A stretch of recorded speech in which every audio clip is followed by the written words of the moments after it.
Kwanza kabisa nataka kushukuru Mwenyezi Mungu na pia makaribisho na mapokezi ambayo tumeyapata hapa, mapokezi mazuri, makaribisho mazuri.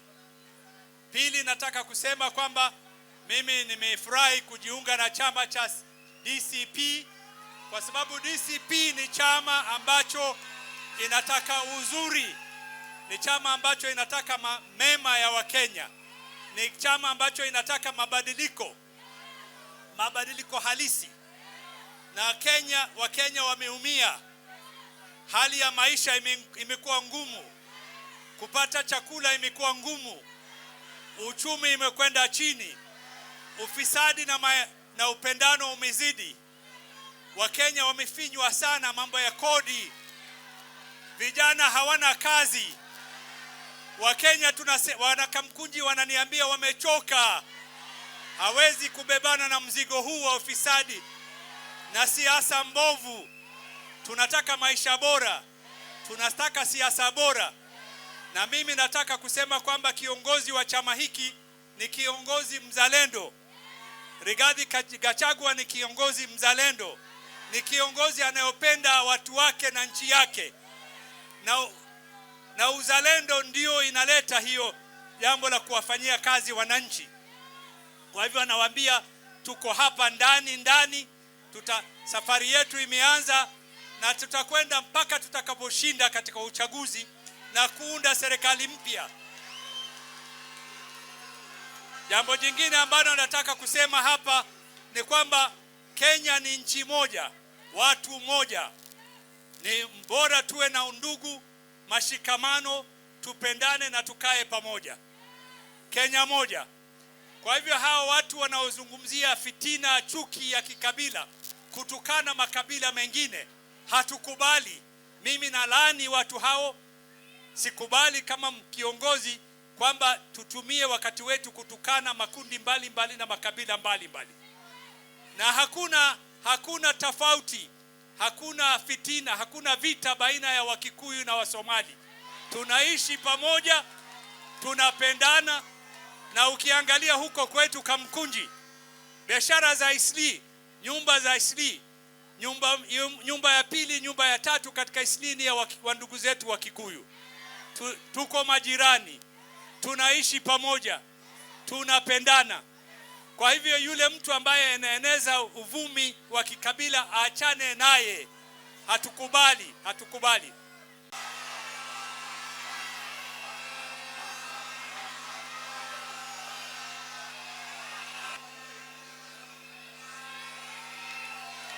Ndio huyo mheshimiwa anaingia kwa chama ya DCP.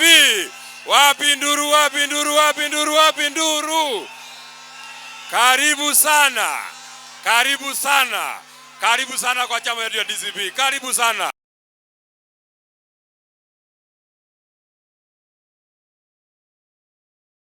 Your Excellency, our party leader.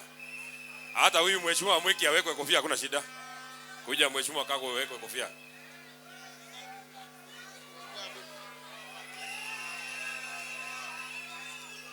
Sasa wewe Kasongo ukienda Emurua Dikil,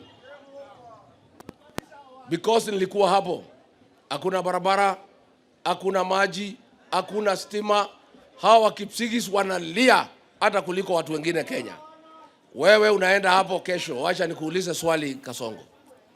Ulikuwa hapo tarehe 6 mwezi wa 3 mazishi ya marehemu Johana Ngeno.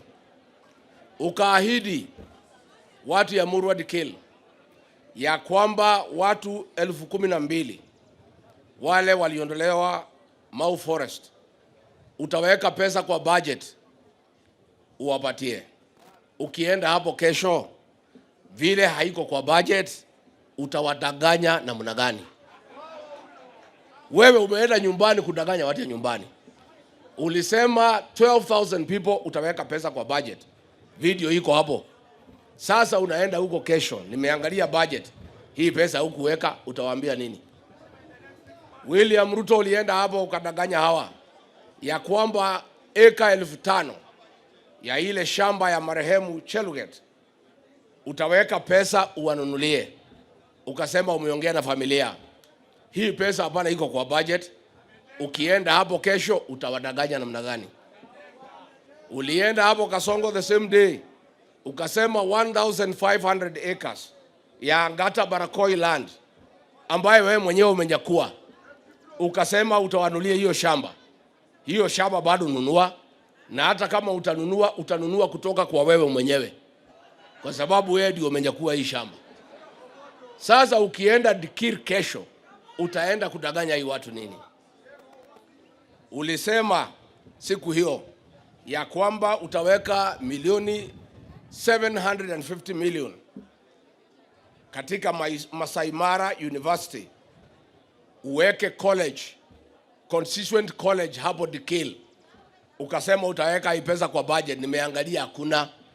Utaenda na uongo gani ukienda Emurua Dikil kesho? Ukasema ya kwamba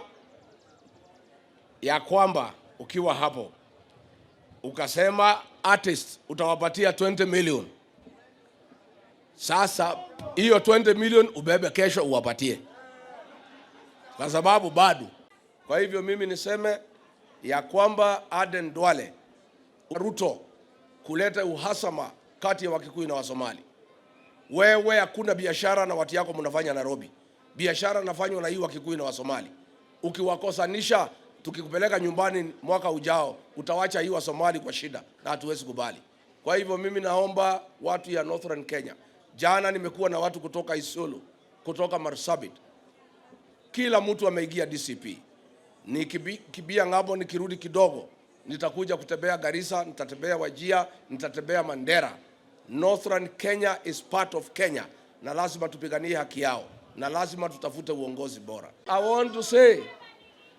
want to announce today the DCP takeover of the Nairobi city. DCP ndio itavuma Nairobi. And the competition in Nairobi is between DCP, Wiper and Leader. Luckily, we are on the same side, all of us. Kwa hivyo tutakubaliana hapa na pale. Mambo ya Ruto na ODM ile ya Oburu Nairobi kwisha. Katika MCS, DCP is sure out of 85 wards, we shall get 62 wards. Na hizi zingine iko juu tutapigana. Kwa hivyo leo ni kutangaza ya kwamba Jubilee yote imekuja. UDA imekwisha. Ile ODM ya Oburu imekwisha. Sasa Kalonzo ni ndugu yako, hatuwezi pigana sana. Hii leader ya Sifuna is my younger brother, hatuwezi pigana sana. Sasa hii itakuwa tamu sana. Si itakuwa tamu? Si ni makuzo? Si itakuwa ni mambo ya familia? Na si familia anaweza ingia nyumba wajifungie wakubaliane bili tatu. So Nairobi, we have no contest. Nairobi belongs to the United Opposition. DCP, Wiper and Leader Mwananchi. UDA is not a factor. ODM ya Oburu is not a factor. Ukasema at Ministry of Housing, Shauri Moyo Estate, utaweka ati jina ya Johana Ngeno. Mpaka sai hujaweka. Ukasema ati utasaidiana milioni 2 kwa hiyo familia. Nilienda hapo nikakuta mama ni mgonjwa. Nikakuta stima yake imekatwa. Ulimdanganya huyu mama ya Johana Ngeno. Nikakuta mtoto yake ni mgonjwa. Iko bili ya 1.8 million. The following day kwa bahati mbaya ameaga dunia. Nimetuma watu kulipa bill. Umetuma governor alipe kabla sijafika, na amelipa na amefanya mzuri. Kwa nini uligoja mpaka nifike Emurua Dikil ndio usaidie hii familia ya Johana Ngeno? Kasongo ni muongo si muongo? Sasa watu ya Emurua Dikil, naomba nyinyi mjazane kwa hiyo kiwanja. Mkuje msikize uongo. Na muulize hii maswali. Vile mliniambia siku nilikuwa huko mmechoka na uongo. Nakimbia Amerika kidogo, nikirudi nitakimbia Bomet, nikimbia Kericho, nikimbia Nandi, ndio anifuate nyuma. Hiyo watu wapate maendeleo kidogo. Na niambie watu ya North and South Rift. Sasa mmejua dawa ni gani? Ni kuingia DCP, kukaribisha Rigiji, alafu Kasongo atafanyia nyinyi maendeleo. Mimi nimetoka hapo Friday, Kasongo hapo kesho. I was there on Friday, he is there tomorrow. Kwa hivyo hii wakala jini wajue hiyo ndio dawa. Huyu Kasongo hawezi fanyia watu kazi ambayo hawapingi Kwa hivyo nyinyi wa Kalenjin mkitaka maendeleo, kwa sababu hamuna chochote, muingie kwa DCP. Either remaining 1 year atafanyia nyinyi 1-2. Alafu mkubaliane na sisi after 1-2 akuwe 1 term, kwa sababu akirudi hakuna kitu atafanya. Unajua huyu Kasongo nimesukuma yeye analia kama panya imeshikwa na mtego. I am actually now setting the agenda for William Ruto. Juzi nilikuwa Narok, pahali Narok East amekimbia hapo leo. Nikaenda Emuru hadi Kil, kesho anaenda huko. Hii mtu nimemrudisha nyumbani. I have confined William Ruto back home. He is struggling at home. Nimeenda hapo, nimeongea na Kipsigis, wote wameingia DCP. Anakimbia huko kesho. Mimi nikwambie, naye Soprano nimeconfine yeye Tharaka. Zindio? Mimi nataka ni confine William Ruto kwa Kalenjin, naye Soprano ni contain yeye kwa one constituency inaitwa Tharaka. The rest of Kenya yote tutafunga.